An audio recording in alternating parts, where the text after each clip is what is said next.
What's up and welcome to the Sam Dracula channel. My name is Sam. I'm a Hornets fan and the second day of the draft is still going on. Bronny just got drafted by the Lakers as I'm recording this, just to give you an idea. Because I think the Hornets are done. I think we'll get some news about a trade they made just a little bit ago with Reggie Jackson. I'm going to talk about that in this video in a bit. But I want to keep it draft focused. And I think the Hornets are done with selections. If at some point they make a deal and get back into the second round, I'll add my reaction to this video later. If they don't, we're moving on. We're just gonna move on as is. So if you missed it, late last night I made a video reacting to the Hornets' 6th overall draft selection, Tijan Salon. I'm going with Salon. I've seen a lot of different ways to say his last name until he says it himself. I assume he'll be introduced tomorrow. I'm rocking with Salon. All right. My opinion on him has not changed. So if you want to hear how I feel about the selection, go check out that video. It's the most recent one on the channel. I'll try to link it here or it'll be at the end screen. But second round pick, KJ Simpson. Love it. Love it. Love it. Love it. I thought KJ Simpson was the star of that Colorado team. And I think that's saying a lot considering they had 2 first-round draft picks, including a 5-star prospect on that team when Cody Williams. Watching Colorado in the Pac-12 tournament and in the NCAA tournament, KJ jumps off the screen. Hearing and reading what Colorado fans have to say about KJ Simpson all year long, he's been that dude, right? 19 points a game, 4.9 assists, 1.6 steals, almost 6 rebounds a game, shooting 43% from 3, just under 50% on 2s.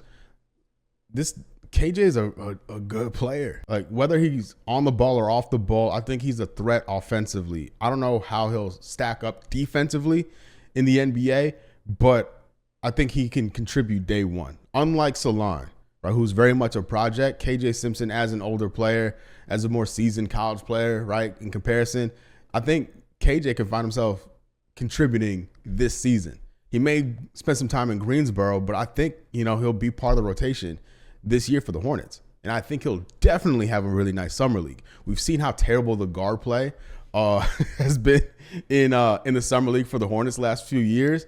KJ operating the guard role, the playmaking role for summer league basketball is going to be something special. I think a really good opportunity for him to really catch Charles Lee's attention when he has that stage, when he has that opportunity. I only watch Colorado to watch Cody Williams because, scouting and considering where the Hornets were potentially going to be drafting, Cody was going to be very much in play for the Hornets. And we saw how that played out, right? They took so long, whatever. It's fine. Everything's fine.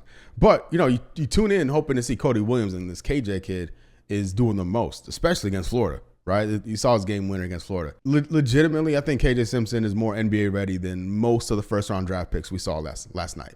And to get him in the second round, I don't know if he'll be a two-way guy or a full-time guy. More on that in a second, because it's getting a little crowded, right? So the Hornets gonna have to figure that out.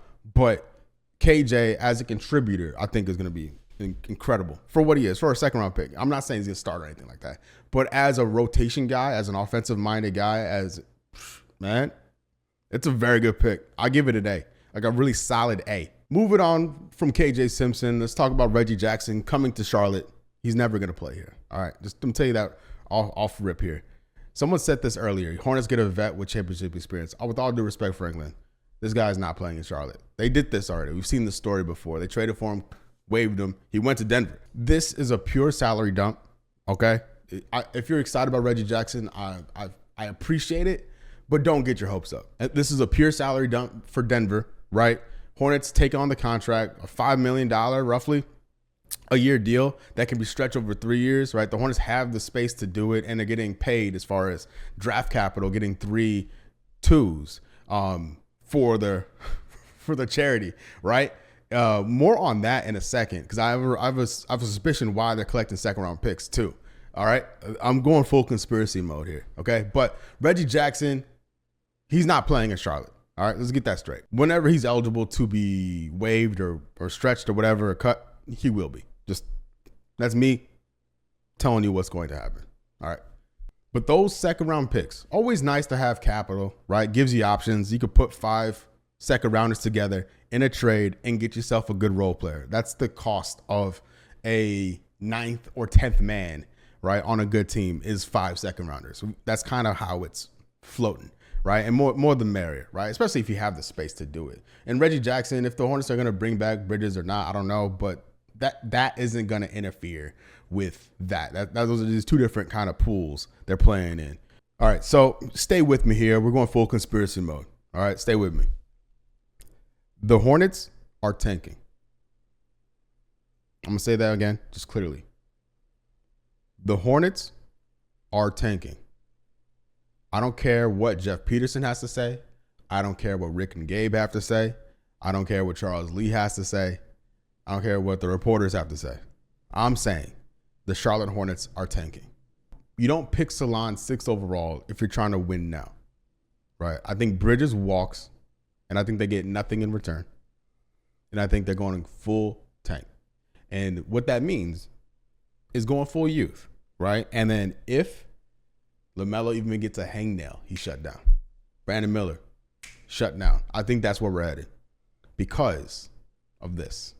This, and this. Next year's draft class is meant to be legit, right? We've seen Brooklyn has started the full-on tank, and they're unapologetic about it. All right, I think Portland's going to be sinking down low too, right? I think Wizards are still going to be bad. Detroit's still going to be bad. The Charlotte Hornets are better than those teams. But I can't help but wonder and suspect that their decision yesterday and the decisions we're going to see out, including them just taking on a salary for draft picks just because, is an effort to be in the mix, to get one of these really good players in next year's draft. No matter what happens between now and October, the Charlotte Hornets aren't making the playoffs. That's clear as day. All right, let's be perfectly honest with ourselves about it. You know, there are things to look forward to continue development with the young guys and chemistry and the new coach. And like, all that stuff is good and things I'm genuinely looking forward to. But the win column ain't going to be it this year. All right, just prepare yourself for that. And by the way, I would love to be wrong. I would love this team to be awesome. I would love for this team to be in the playoffs. I want that, but it's just not realistic. All right, what is realistic is an opportunity to keep their first round pick in 2025. This is what the Hornets gave up to get back into the first round to select Kai Jones in 2021. We know how that worked out, right? Top 18 protected, top 16 protected, top 14 protected this year, and top 14 protected next year.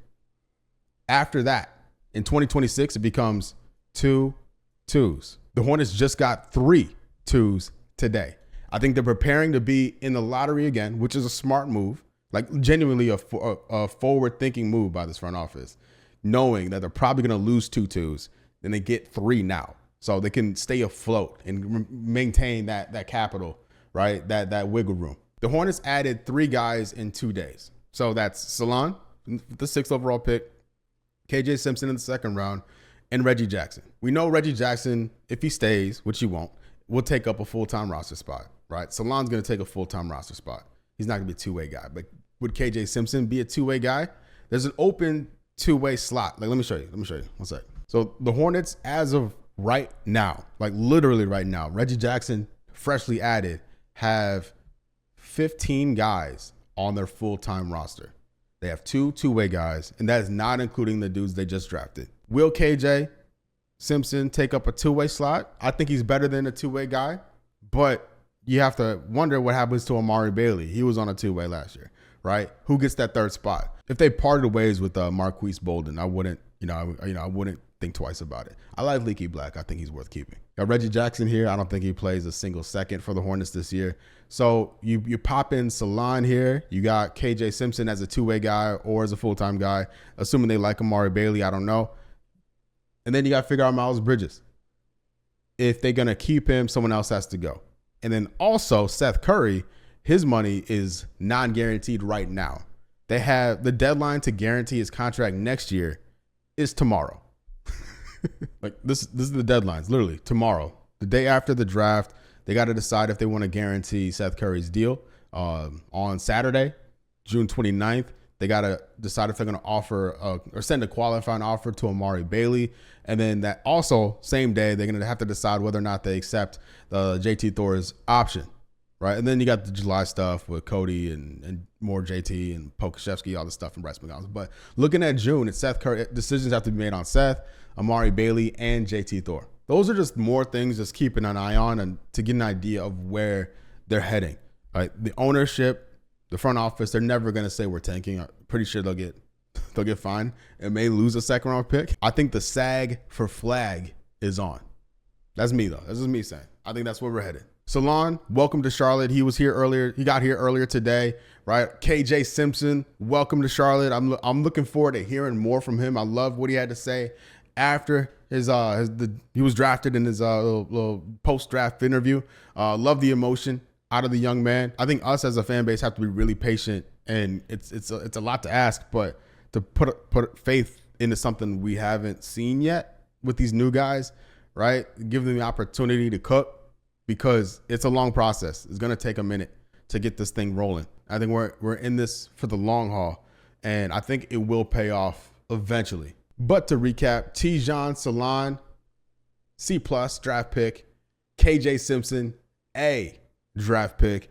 Reggie Jackson is never playing for Charlotte, but we got some second rounders, which I think will come in handy when the pick becomes 2-2s after next year's lottery. That's just me. That's just me. That's just me.